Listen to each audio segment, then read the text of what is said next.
Alerta! Ponto de Cultura La Integração e Grupo de Estudos Americanista Cipriano Barata apresentam História em Pauta, o programa que é a tua cara e a tua história. História, educação e polêmica. Apresentação Fábio Melo e Rafael Freitas. Programa História em Pauta, número 37.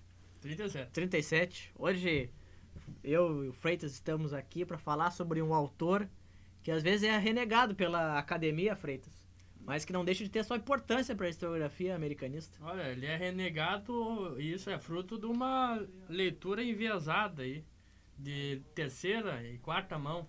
Quem lê na fonte mesmo não vai ter essa leitura enviesada. E que autor é esse, Freitas? Caio Prado Júnior. Um autor marxista que começou a escrever começou sua militância ainda nos anos 30, na década de 30, né? Começou trabalhista, né? Começou trabalhista, depois virou comunista, e depois fez uma autocrítica e voltou a ser trabalhista? Não, ele morreu. Morreu comunista. Morreu comunista. Mas, Freitas, eu acho que seria legal a gente fazer um pequeno resumo assim da biografia dele. Tu trouxe aqui algumas... Fiz um estudo aqui a partir do livro Intérpretes do Brasil. Bota aí O que é intérprete do Brasil? São vários intelectuais brasileiros que estudam a história do Brasil para promover uma mudança na estrutura. E o Caio Prado Júnior é um deles. É importante ressaltar também, Freitas, a própria condição de classe do Caio Prado Júnior. Bom, ele era um burguês. Ele era um empresário e empreendedor. Um empresário, e ele veio de uma família... A da alta aristocracia do café. Pois é, a família ele era da nobreza e ele virou um burguês. Virou um burguês comunista. É. Então, pra te ver como na América Latina... A relação das três classes, numa pessoa só, né? Na América Latina, as classes muitas vezes não correspondem às ideologias. Com certeza não. Reforçando, né, um pouco da história dele, de vida pessoal, ele nasceu em 1907. Na cidade de São Paulo. Isso, e faleceu em 90, com 83 anos, sofrendo do mal de Alzheimer. Pra te ver, um historiador com tantas publicações enfrentou essa doença durante muito tempo. E o que tu considera a linha mestra geral, a ideia principal do Caio Prado Júnior, na tua opinião? Olha, eu acho que como um historiador marxista, muitas pessoas colocam que ele foi um cara determinista econômico. Que ele aponta a economia como a matriz de toda a história, enfim. O que é uma grande inverdade. Porque as pessoas que têm acesso, por exemplo, aqui nós temos algumas obras do Caio Prado Júnior, que o Freitas trouxe, a Revolução Brasileira, esse aqui é o Formação do Brasil Contemporâneo, e o outro ali é a Evolução Política do Brasil. Isso mesmo. A gente pode perceber que ele não trata só da história econômica. Inclusive tem o livro História Econômica do Brasil que eu esqueci de trazer, eu tenho ele. Ele não trata só da questão econômica como um determinante. Tanto que, por exemplo, no Formação Política, quer dizer, do Brasil, ele traz alguns fatores até políticos e culturais para essa formação do Brasil e até mesmo geográficos. Porque, para muita gente que não sabe, o Caio Prado Júnior ele foi o criador do Instituto Brasileiro de Geografia, uma coisa assim. Ele era um geógrafo, a Associação Brasileira de Geografia. Ele lia muito sobre geografia, fazia mapas, né? É verdade, é um cara que desenhava bastante e tal. E ele, durante a vida toda dele, ele conheceu vários países, né? O Egito, conheceu Cuba, conheceu a União Soviética e conheceu praticamente todo o Brasil, todo o espaço brasileiro ele conheceu. Espaço geográfico. Pois é, e eu acho que, voltando à tua pergunta, tu disse que o Caio Prado Júnior... Qual é a principal ideia dele? A principal ideia dele, eu acho que é a partir, tanto que no próprio livro Intérpretes do Brasil, a ideia central é os autores trazerem uma ideia para mudar o Brasil, né? A partir de um estudo de história, da cultura, enfim, como o próprio Darcy Ribeiro, que é um dos contemplados aqui desse livro. Eu acho que a linha mestra do Caio Prado Júnior é analisar toda a formação econômica e política do Brasil, mas sem cair numa história política positivista ou numa história econômica economicista. Mesmo sendo marxista, numa época em que o marxismo era considerado só como economicismo. Eu acho que essa é a grande contribuição do Caio Prado Júnior para nossa história. Eu acredito que a linha principal, mestre aí das ideias de toda a obra do Caio Prado Júnior sobre a nossa história vem bem na resposta que a gente pode dar ao Lúcio Espírito Santo, que nos fez uma pergunta, Opa! um desafio aqui para nós. Abre aspas. Como ele pode pensar que o Brasil é capitalista desde sempre? Não seria uma tese reacionária? Fecha aspas. Então acho que a linha mestra do pensamento do Caio Prado Júnior é uma negativa a essa afirmação do Lúcio.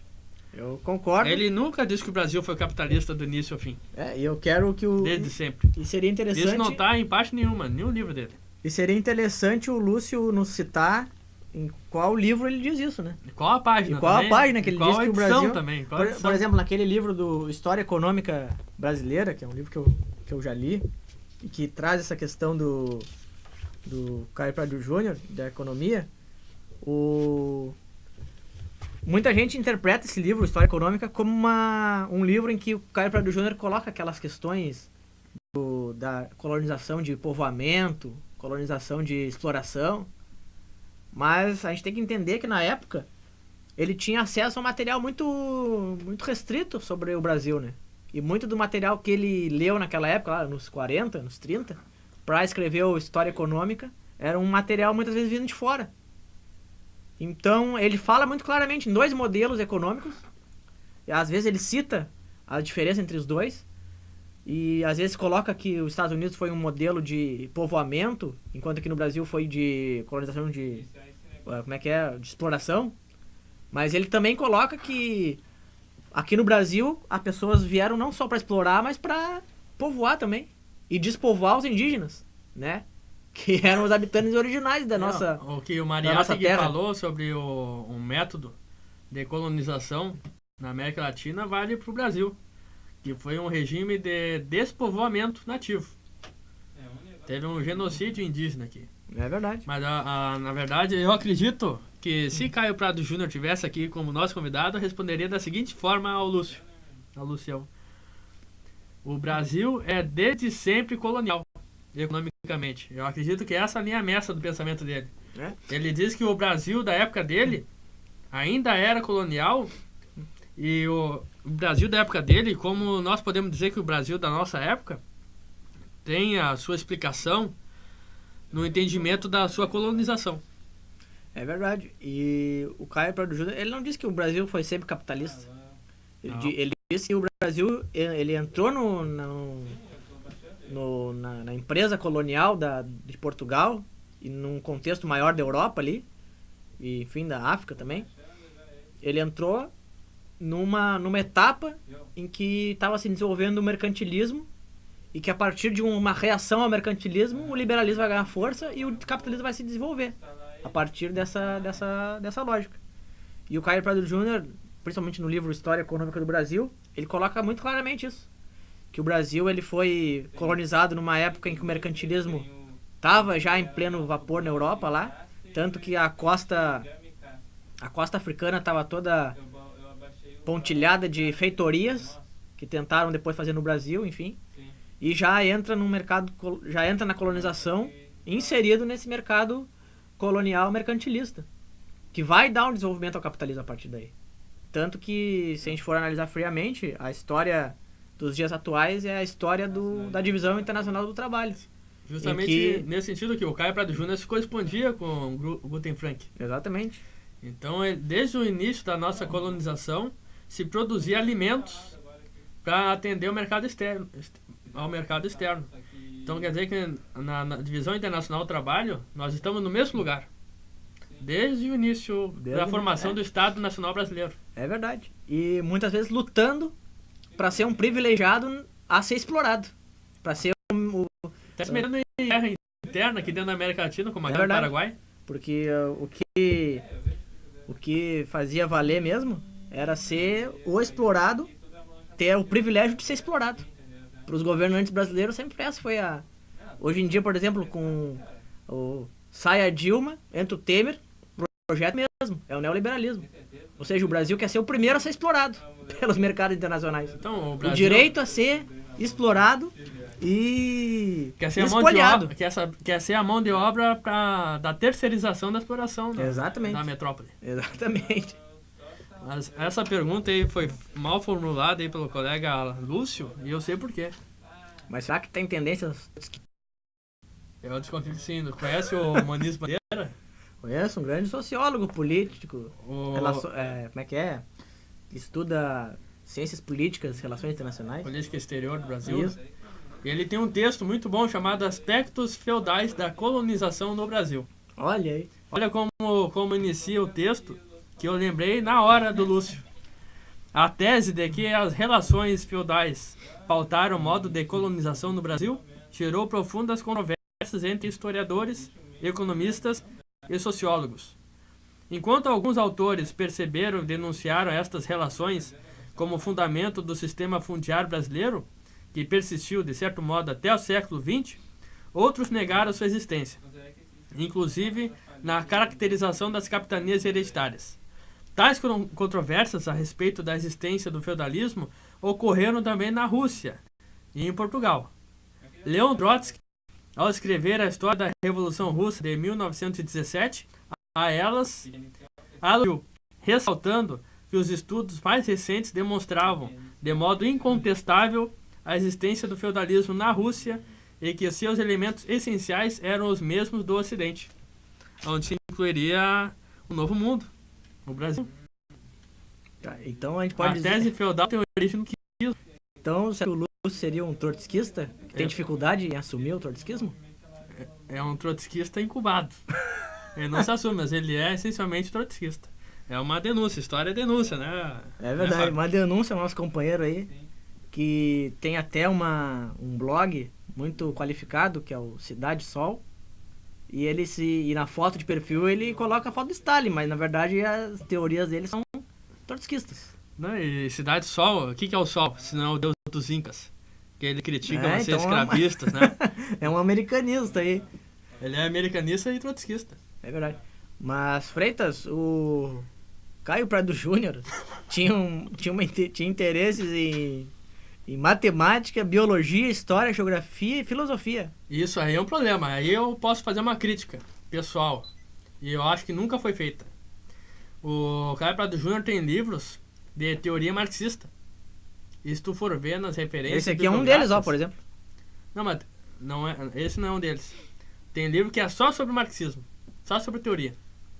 Ele usa como uma das fontes para entender a dialética marxista, Piaget. Olha só. Ele usa muitas fórmulas matemáticas para entender a dialética. Então, o entendimento da teoria marxista tem muito de matemática. Ele usa a lógica matemática do Paulo Falcão, a mesma que o Caio Prado Júnior usava. A gente tinha a denúncia, lembra? Que o Falcão é um socialista celestial. É verdade, que nem o Gerson. Ele também rouba a ideia do marxista, Caio Prado Júnior, insistindo na lógica matemática para entender a realidade brasileira. Inclusive, muitas pessoas vinculadas à educação procuram colocar as práticas educativas como resultados matemáticos. Que é uma grande crítica que a gente tem. E, por exemplo, voltando à vida do Caio Prado Júnior, nasceu em 1907. Aos 21 anos, se fez a faculdade de Ciências Jurídicas e Sociais, de Direito, né? E a partir doutor, dele... Né? Doutor. Fez a tese de doutorado dele sobre exatamente uma questão marxista, né? Sobre desenvolvimento. O desenvolvimento e tal. E a partir dele começa a sua militância. Aí nós podemos comparar ele com o Cipriano Barata. Nós tivemos um militante à esquerda na época da colônia, do Primeiro Império principalmente. Liberal de esquerda? Liberal de esquerda. Que ele muitas vezes foi encarcerado. E a mesma coisa vale para o Caio Prado Júnior. Então ele entra no Partido Democrático em apoio à Revolução de 30. Lembrando que o Partido Democrático é uma cisão do Partido Republicano Paulista, que era mais a favor da industrialização, enfim.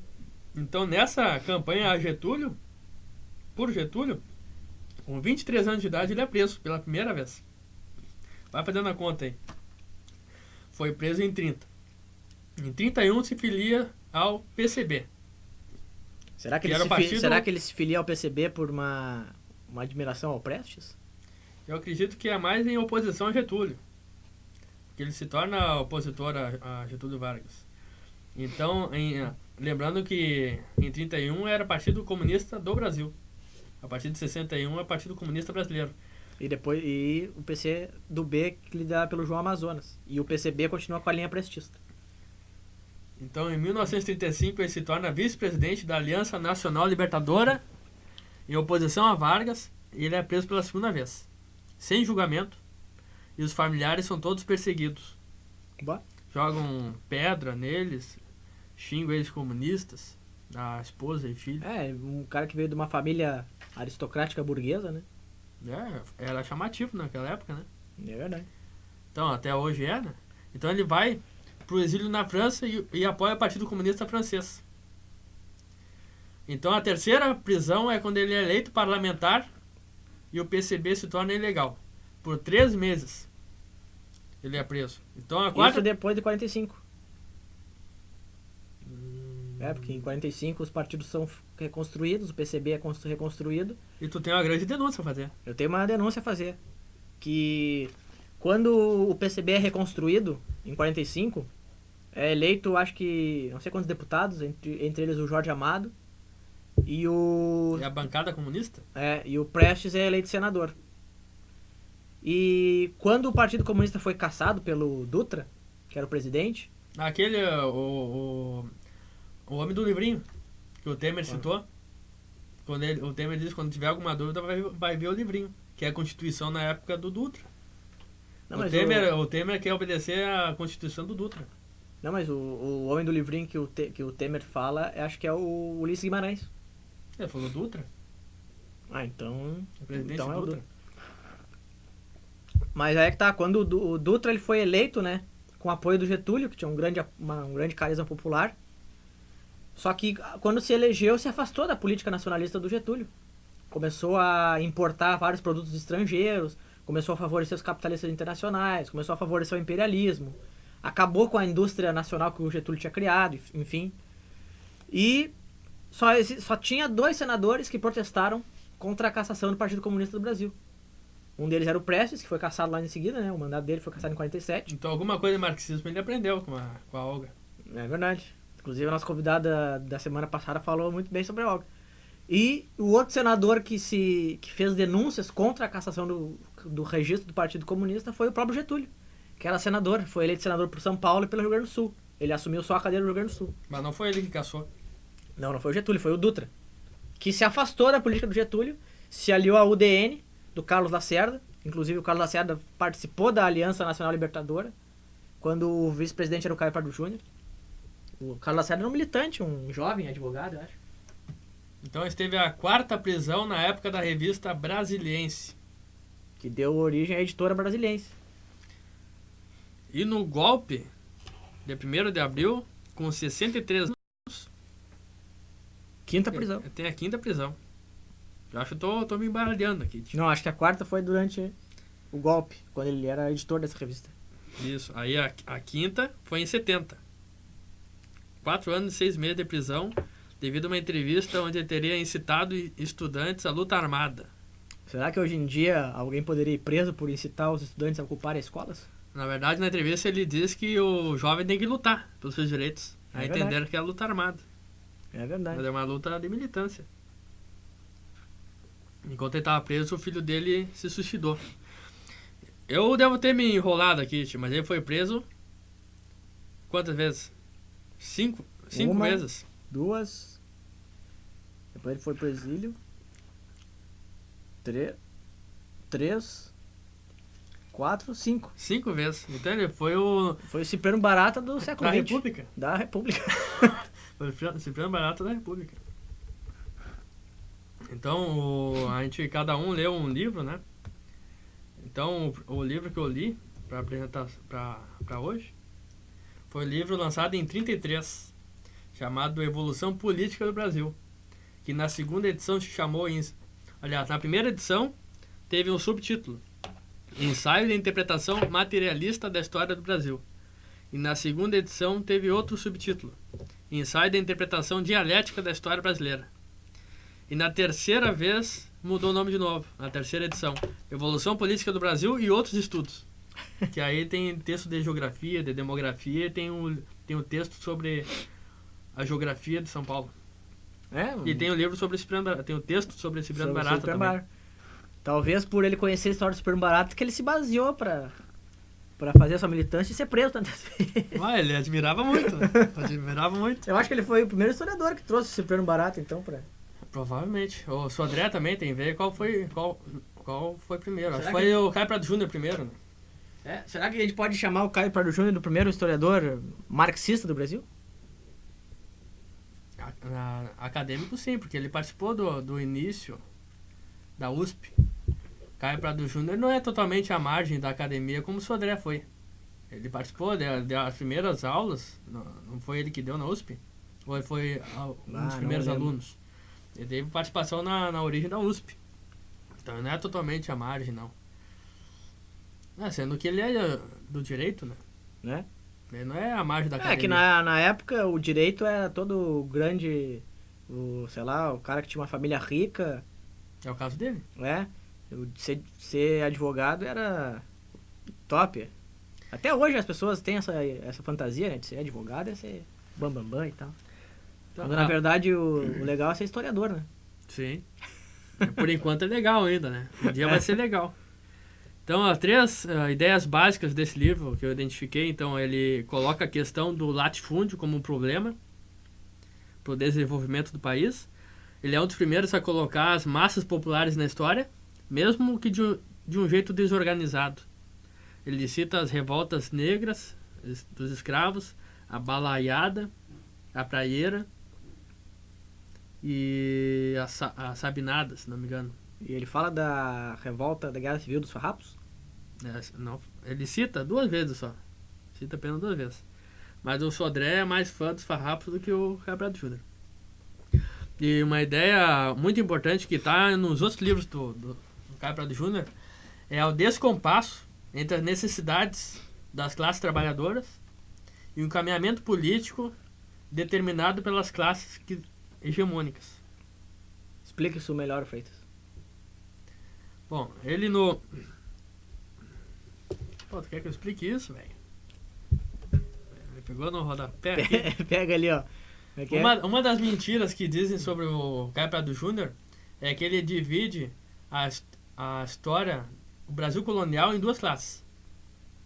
Entre os escravos e os proprietários. Na verdade, isso é uma grande prova de desconhecimento dos livros do próprio Caio Prado Júnior. Nesse livro, A Evolução Política do Brasil, ele divide a história colonial em 2 partes.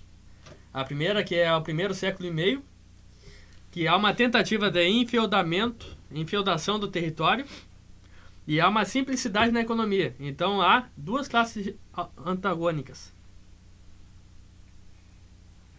que são os grandes proprietários de terra e todo o resto. Ele cita todo esse resto, explica as relações e contradições de todo esse resto. Ele coloca que são toda a massa, toda a classe trabalhadora livre e semi-livre. Essa classe semi-livre são os pequenos proprietários, que também dependem dos grandes proprietários, que não são escravos. No História Econômica, complementando, ele coloca essa questão, por exemplo, do engenho. E o engenho era um lugar ali onde se moía cana-de-açúcar, enfim, fazia todas aquelas questões ali para transformar a cana em açúcar ou cachaça ou em seus derivados, melado, enfim. E dentro desse engenho, que ele coloca como um núcleo central assim, da colonização, né, naquela época, nessa fase da descoberta, ele diz ali que existe o senhor de engenho, existe os rendeiros, que pegam algumas pedacinhos de terra ali, às vezes para fazer uma cultura de subsistência, ou às vezes para plantar cana-de-açúcar. Só que eles têm que pagar um tributo pro dono do engenho. Eles só têm a cana, não conseguem moer o negócio. É toda uma tecnologia e todo um monte de serviçais, trabalhadores, que estão ali naquele núcleo, estão participando da economia, mas não necessariamente tem uma relação de subordinação ou de ser o que, de repente, colocaria como um subordinado. É o cara não ter, por exemplo, acesso ao engenho, não ter um engenho próprio. mas ele tem cana e tem como transportar essa cana.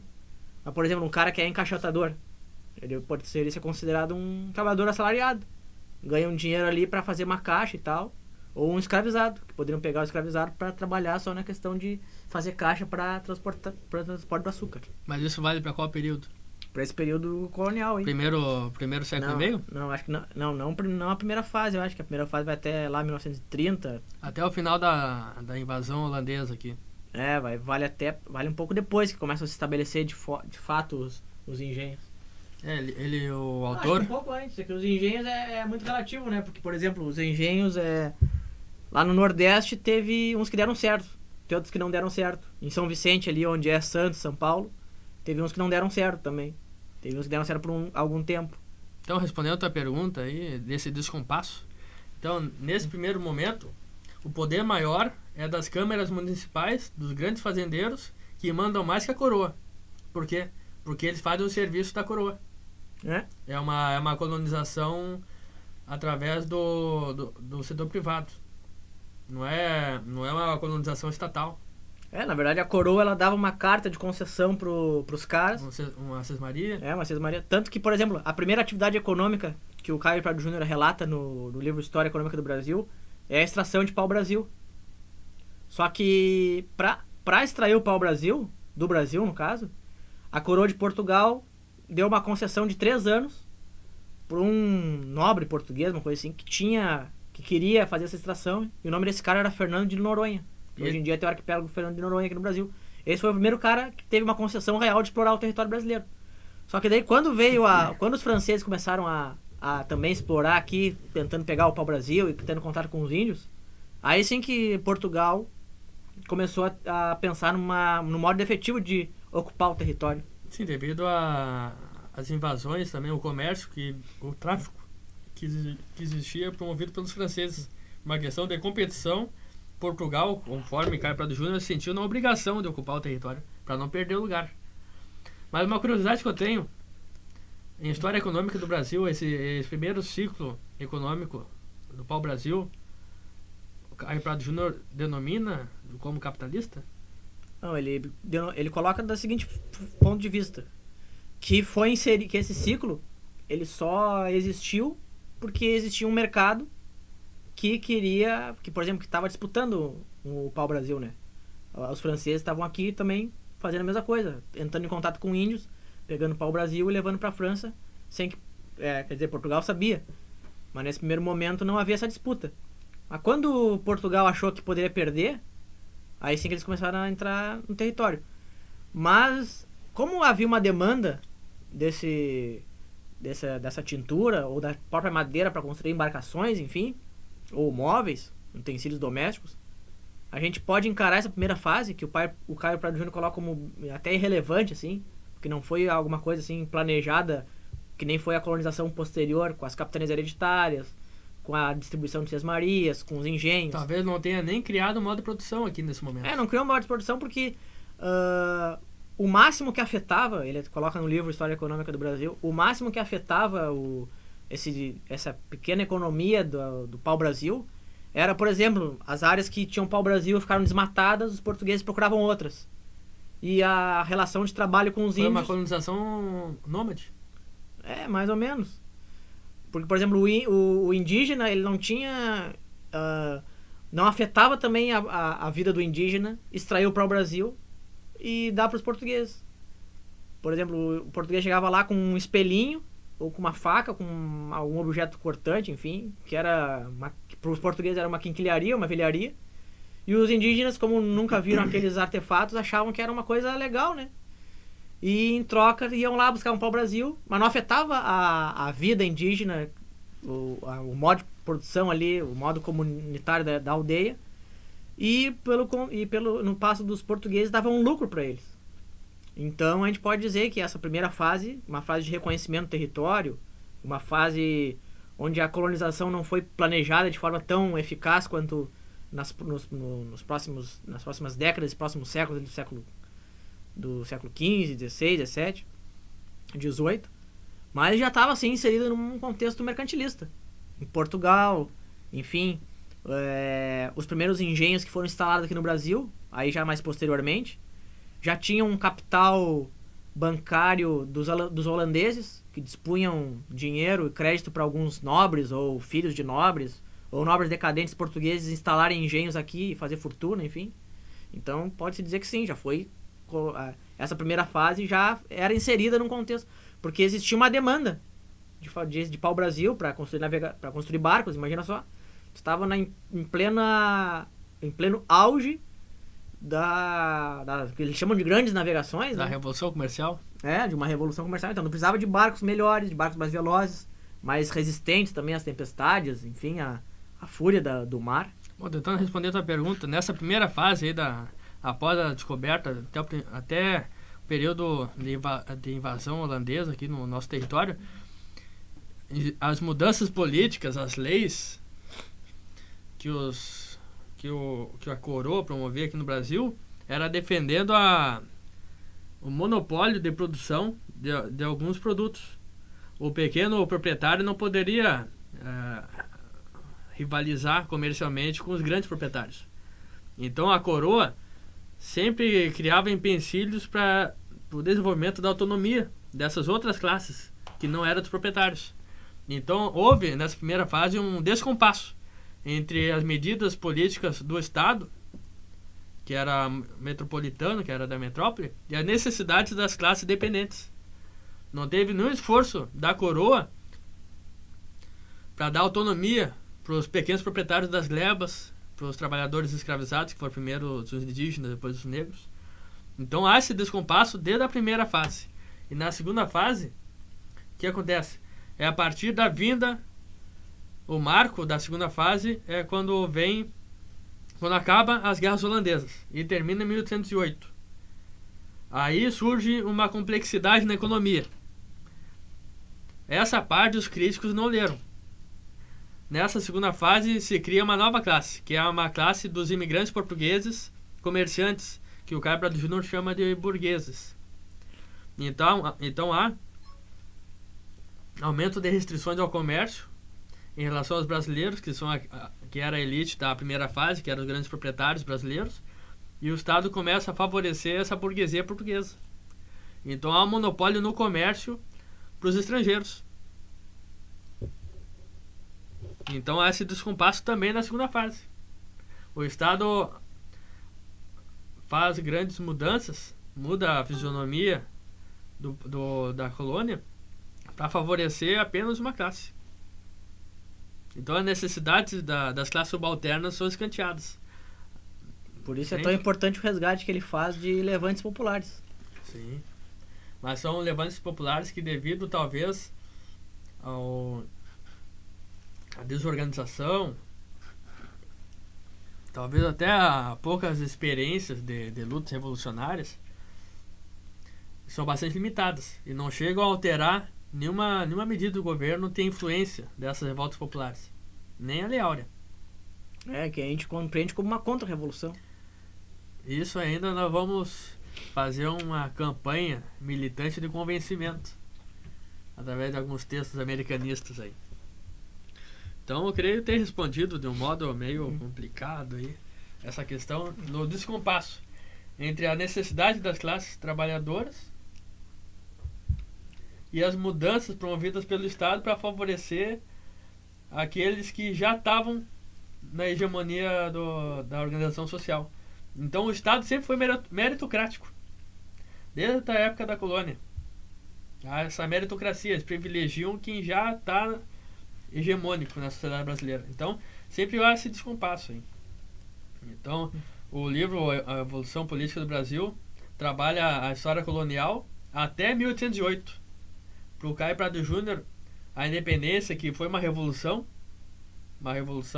política de autonomia, começa em 1808, quando vem para o nosso território o Estado.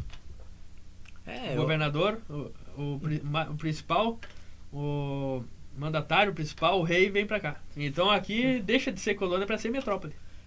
É por isso que a nossa independência ela é tão diferente das independências da América Espanhola, né? Enquanto a América Espanhola ela vivia com um rei, ele tinha os burocratas da coroa, que viviam ali entre os crioulos, impedindo que os crioulos, sei lá, comercializassem com tal pessoa sem pedir autorização, não podia e tal. O rei brasileiro, na época era o regente, né, o Dom João, ele estava aqui e poderia negociar diretamente com as elites, concedendo a elas, como concedeu na abertura dos portos, né, ali praticamente foi quebrado o fator colonial que fazia o monopólio única e exclusivamente da coroa. Então, enquanto isso, na América Espanhola, como Argentina, Uruguai, Paraguai, Colômbia, Venezuela, México, a coroa espanhola, enquanto lutava contra o Napoleão, lutava para manter os seus domínios e impedir que as colônias negociassem com outras metrópoles, né? Ou com outros países, a não ser a metrópole. Então, a partir disso que tu falou, quer dizer que de 1500 até 1808 dá para fazer essa comparação entre a América espanhola e portuguesa, em termos de tipo de colonização? Tudo que a colônia produzia era para a metrópole. E tudo que a metrópole despejava na colônia era produtos subalternos, enfim. Olha, eu trouxe aqui um livro, O que se deve ler para conhecer o Brasil, do Sodré, e tem um comentário sobre esse livro. Qual? História Econômica do Brasil? Não.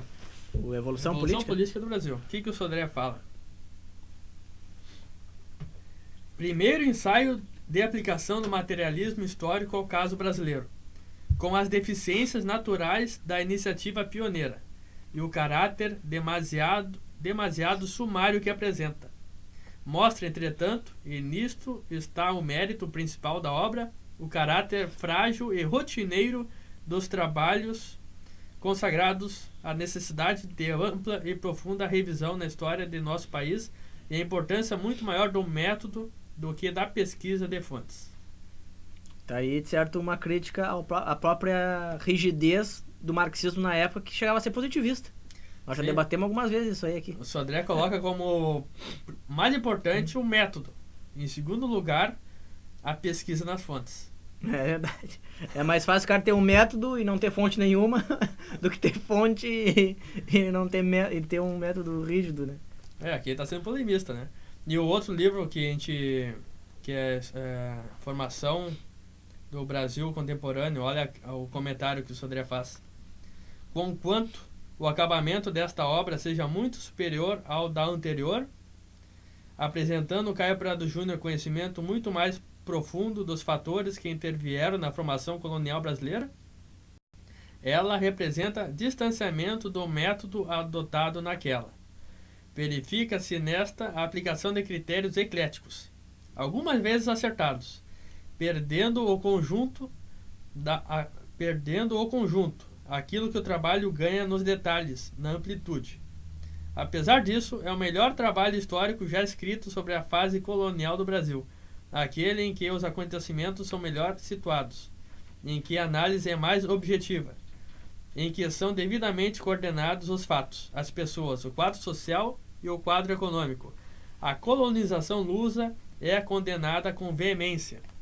Outra crítica errada que se faz ao Caio Prado Júnior é de que ele é um imperialista, que ele defende o imperialismo, porque desenvolve a força produtiva. Mas na verdade, não é correto, não é? Mas o Sodré já viu que não é correto, não. Eu concordo com o Sodré no sentido de que o Caio Prado Júnior sempre tenta mostrar que o Brasil tem uma economia sempre colonial. Até hoje tem. O Fernando Novaes, que é entrevistado num outro livro, ele diz que o Caio Prado Júnior é o primeiro historiador a não ser anacrônico. Ele foi o primeiro historiador a entender a nossa colonização pelo ponto de vista português. Olha aí. Será que por isso ele é colocado como imperialista? Pelo contrário, ele tenta mostrar, ele tenta condenar, usando as palavras de Sodré, tenta condenar com veemência o jeito que aconteceu a nossa colonização, que foi orquestrada de modo a sempre organizar a nossa economia voltado para fora, não para dentro. Realmente. Sempre de modo colonial. Mas E é justamente sempre ele tenta condenar essa forma de organização que desestrutura o mercado interno. Ele não diz que não tem mercado interno, mas ele diz que é bem reduzido.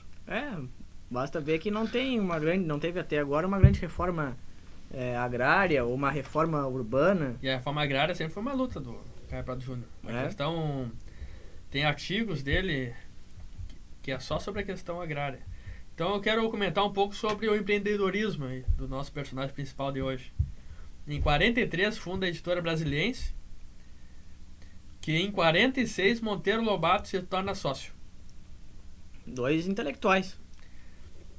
Logo depois ele inaugura a Livraria Brasiliense E a revista. Na revista ele faz oposição a JK, a Jânio e Jango.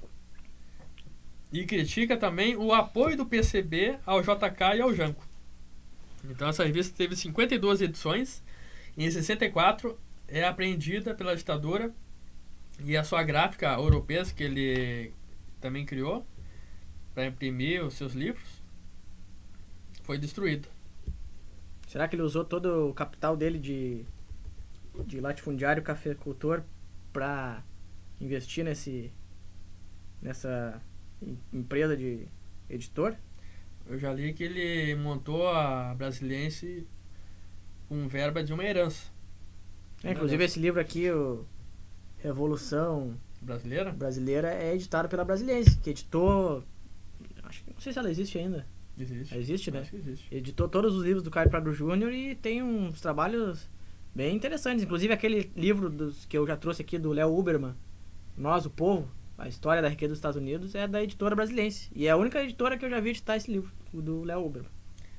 E em 47 ele é eleito deputado estadual numa bancada comunista com 11 parlamentares. Olha aí. Teve o em racha, São Paulo isso. Isso, teve o racha do Prestes no PCB e ele manteve-se fiel ao partidão. Ele morreu quando? Ele morreu em 90, né? Morreu em 90. Ele morreu no mesmo ano que o Prestes, se eu não me engano. Mas eu quero chamar a atenção para algo hilariante. Algo hilariante. Algo hilariante. Hilariante é uma coisa engraçada. Sobre a relação dele com o PCB. Tem um parágrafo aqui na página 204. Do livro Intérpretes do Brasil, Clássicos, Rebeldes e Renegados. Que tem um subtítulo aqui na biografia do Caio Prado Júnior que fala sobre o relacionamento dele com o PCB. Então ele no início do parágrafo ele comenta a forma de apoio dele ao PCB, organizando festa para levantar fundos, patrocinou, teve um capital dele, uma gráfica clandestina, pediu dinheiro emprestado para a família Matarazzo para financiar o PCB. Foi um dos fundadores e mentores intelectuais do Clube de Artistas Modernos, organizado pela grande influência do PCB. Apoiou o Socorro Vermelho Internacional. Mas eu quero chamar a atenção para as acusações do Comitê Regional do PCB, do seu estado. Em 32, ele foi acusado de querer fundar um jornal pequeno burguês. Depois foi acusado de ter vínculo com o trotskismo. Não é só o Lúcio que é trotskista. Foi acusado, de ser trotskista. Foi acusado de organizar cursos marxistas e de estar se preparando para dar um golpe de Estado dentro do PCB. Então ele chegou a ter a ameaça de ser expulso. Ele foi obrigado a se defender com veemência de todas as acusações. Será que é por isso que o PCB nunca foi um partido popular, de massas? Olha, nesse período teve 11 parlamentares do PCB, né? Foi o momento 11, mais popular. Mas enquanto... Sim, mas isso depois de 45. Isso foi em 32. Ele será que nesses primeiros anos aí... Porque depois de 45, depois com a vitória soviética da Segunda Guerra, aí sim, teve um boom de popularidade do PCB. Eu acho que ele cresceu, mas depois acho que ele... acredito que o auge tenha sido nesse período aí, que ele foi eleito. Ele fez uma carta aos correligionários do PCB em 32, se defendendo de ser golpista. Não é só o Temer golpista. Queria dar um golpe dentro do próprio partido. Sim. Mas, Freitas, eu queria ainda, sobre essa polêmica Do feudalismo, não? do feudalismo, escravismo e tal, pegar esse mesmo livro aqui, a citação de um autor, que eu acho que a gente deveria fazer uma história em pauta só sobre esse autor também, Uma ótima sugestão. que é o Leôncio Basbaum. Ele é um autor marxista, também fez parte do PCB, e escreveu um livro pouco conhecido, mas muito bom, que se chama História Sincera da República. São 4 volumes, ou 3, se eu não me engano. Ele é um autor bem irônico nas suas colocações. E uma das colocações que eu cito aqui, ainda baseada nessa polêmica da colonização, enfim, ainda sobre trazendo uma visão baseada também em Caio Prado Júnior, que o autor ele cita bastante o Caio Prado Júnior, né? Pode dizer que ele é até um fã do Caio Prado Júnior, por serem da mesma militância e terem as mesmas concepções de história. Esse autor, no livro História Sincera da República, volume 2, página 89, fala o seguinte: faltava inicialmente ao capitalismo que se transplantava para o nosso país o operário livre. A produção à base de trabalho escravo se processava dentro de sistemas fechados de origem feudal, criando entre nós um sistema peculiar de produção, misto de capitalismo, escravismo e feudalismo, que durou com algumas variações de forma em regiões diversas, quase 400 anos, e está ainda bem longe de haver desaparecido. Essa citação aqui que é baseada em grande parte no Caio Prado Júnior. Explica pra nós, enquanto eu acho um trecho aqui. Bom, então, na verdade é só reafirmando aquela tese que muitas pessoas falam que o Caio Prado Júnior fala que o Brasil já nasceu capitalista, outros falam que o Brasil teve sua origem feudal, mas na verdade é uma dialética de ambas as coisas. Ou das 3 coisas ali, são o feudalismo... Porque a dialética tem que ser entre 2 só, pode ser entre 3 pode também. ser entre... O feudalismo ele já é um sistema de produção que não... Um modo de produção, um modo social que não precisa que não tem escravidão. No Brasil a gente teve escravidão. E essa escravidão, esses escravos eram conseguidos através de trocas, de escambo. Então era uma escravidão mercantil. Enquanto isso, o que se produzia na colônia era para vender na Europa. Então era uma colonização mercantil. Enquanto isso, as leis e alguns resquícios de como a terra deveria ser produzida, ou como deveria ser, ou o modo de produção que deveria ser implantado aqui, tinham alguma origem no feudalismo, porque a mentalidade do cara que veio pra cá, principalmente dos portugueses, era uma mentalidade feudal. Então eles queriam dividir o território. Tentaram enfeudar o território, enfeudar o território, mas ao mesmo tempo tinha a escravidão, que era a mão de obra, e tinha uma questão do mercado, que era o que mantinha esse sistema ativo aqui. Estamos chegando no final do programa e eu quero finalizar minha participação com um questionamento para deixar para os nossos ouvintes refletirem. Se tu aceitar o desafio e responder, não tem problema nenhum. Vamos lá, é uma pergunta feita por Fernando Novaes. Ele que diz, penso que formação do Brasil contemporâneo é o primeiro trabalho a evitar o anacronismo em nossa historiografia. O Fernando Novaes escreveu o livro Algo, inclusive. Sim, e o Fernando Novaes tem a tese, né, de antigo sistema colonial. Não, tô confundindo. O outro Esse é historiador. O outro é Fernando Moraes. O nome Moraes, tô confundindo. Esse é capaz de... É um Caio Pradiano aí. E eu vou reproduzir a pergunta dele. Presta atenção. Para Caio Prado Júnior, qual é o recorte lógico do Brasil contemporâneo? O recorte é a colonização, o que fica muito claro no famoso capítulo Sentido da Colonização. Esse é um dos textos mais importantes dele. É uma categoria criada por ele. Onde ela ocorreu? Ela ocorreu no Novo Mundo. Só no Novo Mundo, nesse período. Não ocorreu na África, por exemplo. Porque os europeus do século XV ao final do século XVIII colonizaram a América e não a África. Conheciam melhor a África, era mais perto, de mais fácil navegação, mas não se estabeleceram por lá. A África era só um entreposto. Eles vieram colonizar a América. Por quê? Bem, fica a pergunta. Então é essa a reflexão que eu quero deixar do Fernando Novaes aqui. Tu arrisca dar fazer algum comentário? Não, eu deixo para os nossos web ouvintes responderem e mandarem suas respostas pra gente publicar no nosso blog. Quem sabe? Ó, até um texto americanista em resposta a Fernando Novaes. Respondendo essa questão. Mas antes de encerrar, Freitas, fazer aqui um anúncio da La Integración, essa casa que nos recebe tão bem, que no dia 12/6, que cai num sábado, domingo, o Valdo Além tá vivo. Das 12 do meio-dia até as 22 horas, vai ocorrer aqui no Ponto de Cultura o galeto com música, que vai ser um prato, vai ser um galeto e buffet de saladas, pelo preço de R$20. E para adquirir esse ingresso aqui, que custa R$20, o pessoal passa aqui no La Integración, Rua Santana 260, aqui no bairro Santana, em Porto Alegre, pertinho da Redenção, do lado da Redenção praticamente. Fala com o Zezinho, fala com o Vinícius, entra no site ali no laintegracion.org, ou acessa ali o Facebook e manda um recado pelo perfil do La Integración.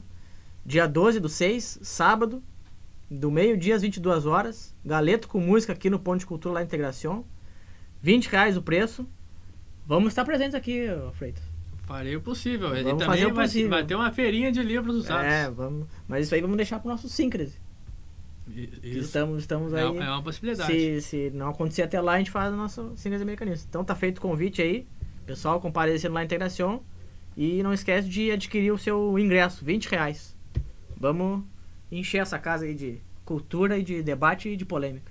Então a gente agradece a paciência, a compreensão. E mandar um beijo pra Mara lá do Rio Grande do Norte, de Natal.